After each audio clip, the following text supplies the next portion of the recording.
आपकी जिंदगी अब जो अर्थव्यवस्था चौपट हुई है, अब अगले 10 साल में भी कुछ नहीं होने वाला है। बहुत सामान्य धक्का खाते हुए चीजें बढ़ेंगी। अब तो लोगों की सैलरियां कम हो गई। एक सामाजिक रूप से ये बेरोजगार बना रहे हैं, क्योंकि इनको पता है कि नौजवान ये सवाल आज ना कल पूछेगा। इसीलिए जब भी चुनाव आता है व्यापक पैमाने पे मुसलमान पाकिस्तान ये चलने लगता है। अगर यहां नहीं पैदा होता है, 2-4 लोगों को पकड़ के लाया जाता है, उनसे बयान दिलवाया जाता है, फिर कहा जाता है आप इस पे नहीं बोल रहे हैं, उस पे नहीं बोल रहे हैं। अरे भाई, हम मान लीजिए हम सब पे नहीं बोल रहे हैं, आप नौकरी पे क्यों नहीं बोल रहे हैं जो सबका मुद्दा है? और आप टैक्स दे रहे हैं, मेहनत की कमाई से सरकार को टैक्स दे रहे हैं, और 4 संपादक अंग्रेजी में लिखते हैं नहीं सरकार को अपना खर्चा कम करना चाहिए। क्यों भाई? क्योंकि सारा पैसा उठाकर बड़े उद्योगपतियों को दे देना चाहिए। आप 100 उद्योगपतियों का धंधा चला रहे हैं जनता के टैक्स के पैसे से, और जनता को आप पैसा कुछ नहीं दे रहे हैं। और आपने एक नया तरीका सुना है कि किसी को जनधन अकाउंट में 500-500 रुपया दे दो, उसकी कमाई 5,000 10,000 थी, वो तालाबंदी के कारण चौपट हो गई, 500 रुपया दे दिया।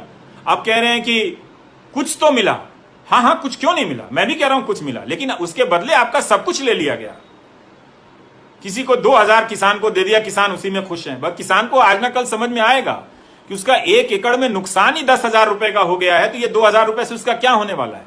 तो हमारी जिंदगी बर्बाद हो रही है, बर्बाद की जा रही है धर्म से जोड़कर। इस धर्म को कोई खतरा नहीं है। आपकी जिंदगी को खतरा है इस धर्म की राजनीति से। ये बात आप समझें। हर चुनाव में ये भय क्यों पैदा किया जाता है?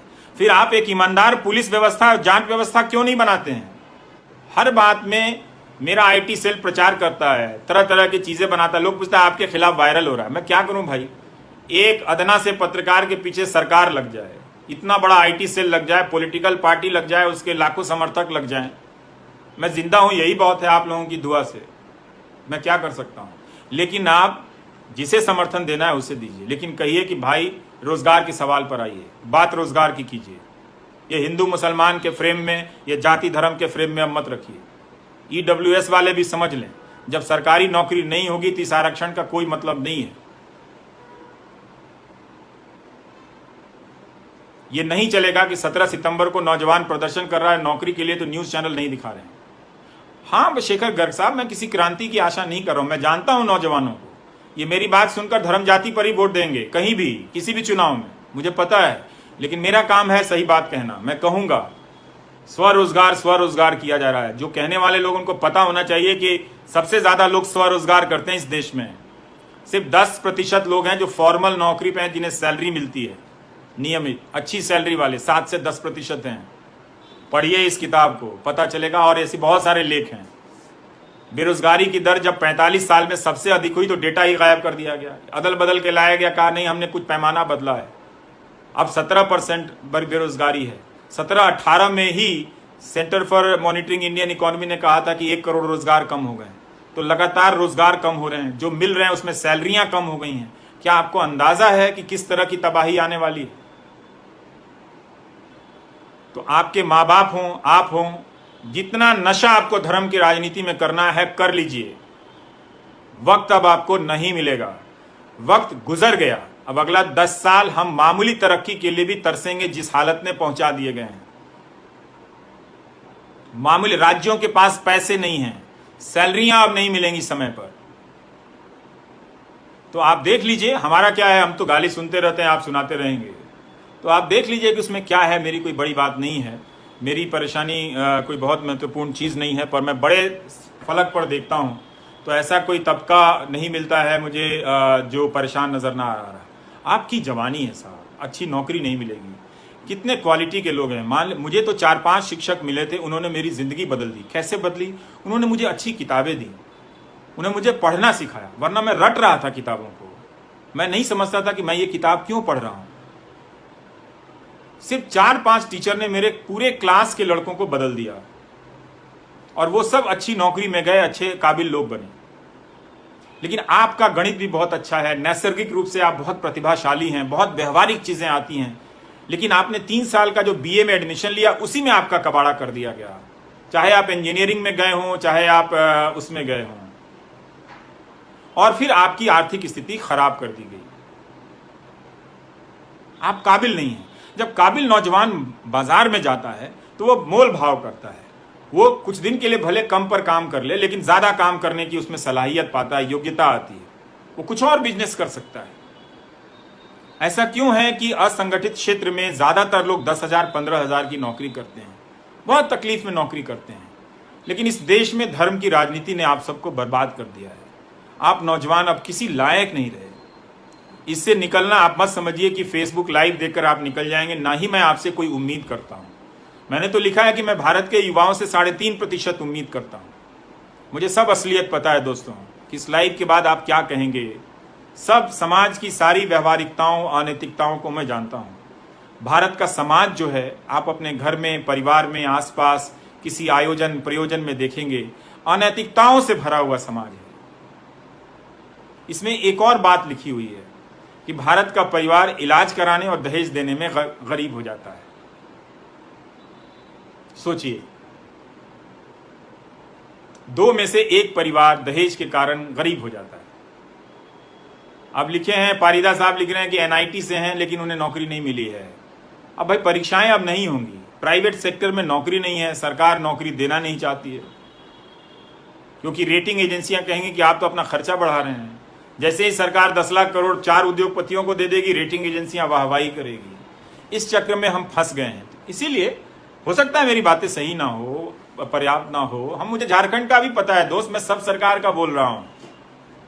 जरूर इस मुद्दे पर फोकस मेरा केंद्र सरकार के कारण गया था, और उस फोकस को अभियान की तरह करने के बाद भी आज देखिए कि रेलवे की जो भर्तियां हैं वो पूरी नहीं हुई हैं। तो आपको तय करना है कि आप इस अफीम को, धर्म के खतरे के अफीम को लेकर कब तक जीना चाहते हैं। कई नौजवान लिखते हैं कि मैं तो बदल गया हूं, मैं अपने पिताजी का क्या करूं, वो दिन रात गोदी मीडिया देखते रहते हैं। होता है, ड्रग एडिक्ट हो जाते हैं लोग। इतना आसान नहीं है उनको उस चंगुल से निकाल पाना। बहुत मेहनत करनी पड़ेगी इस समाज को नए स्वरूप से गढ़ने के लिए। सरकारों का पुनर्गठन करना पड़ेगा, आर्थिक नीतियों पर हमारी सोच बदलनी पड़ेगी।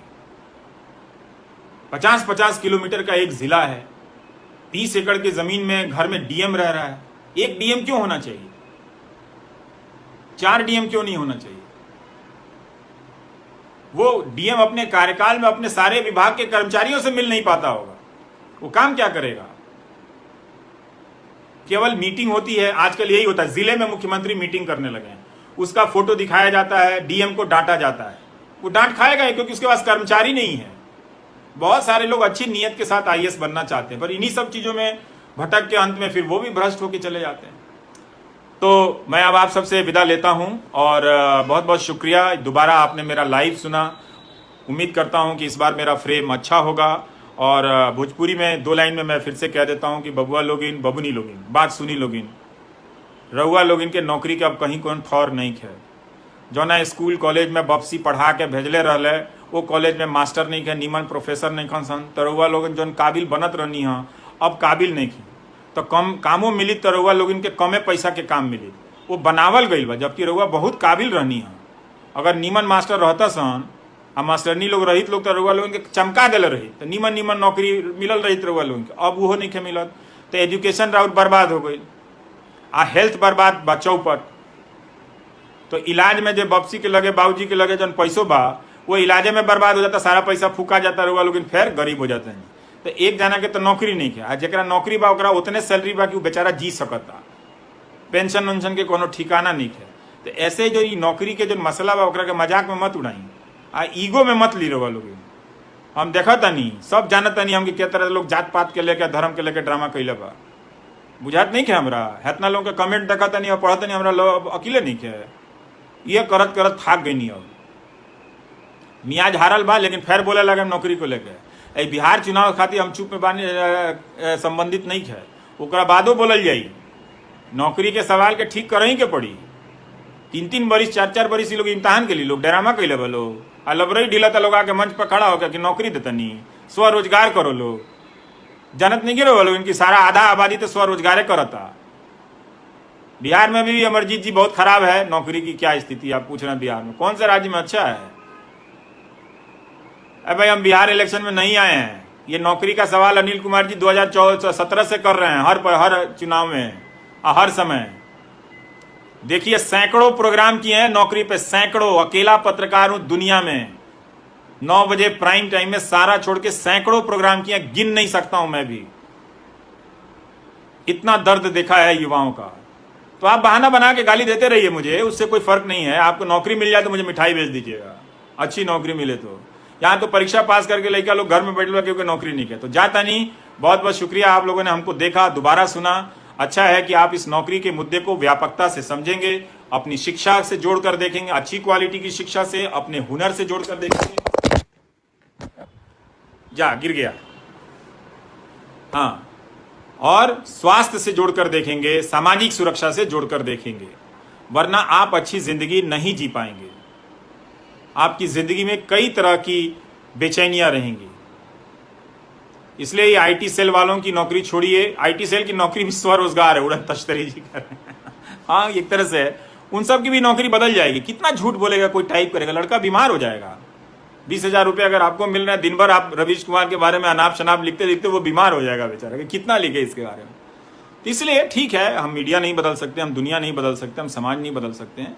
हम जो बात कह सकते हैं वो बात मैंने आज आपसे फिर से कही है, हम 1000 बार कहेंगे, हजारों बार मैंने चिट्ठियां लिखी है नौजवानों के नाम। तो इसलिए लफा शूटिंग मेरे साथ नहीं भैया, कि चुनाव आया है तो मैं बोल रहा हूँ। इतना बोला हूँ नौकरी के सवाल पे कि कई चुनाव गुजर गए, अभी कई चुनाव गुजरेंगे इस नौकरी के सवाल पे। इसलिए आप सबको शुभकामनाएं। आप अपने ज़िले के कॉलेजों का हाल लीजिए, अस्पतालों का हाल लीजिए, प्लीज़ कुछ ठोस बदलाव की तरफ आप बहस को ले जाइए, जिससे नेताओं पर, सभी दल के नेताओं पर, सभी सरकारों पर मुकम्मल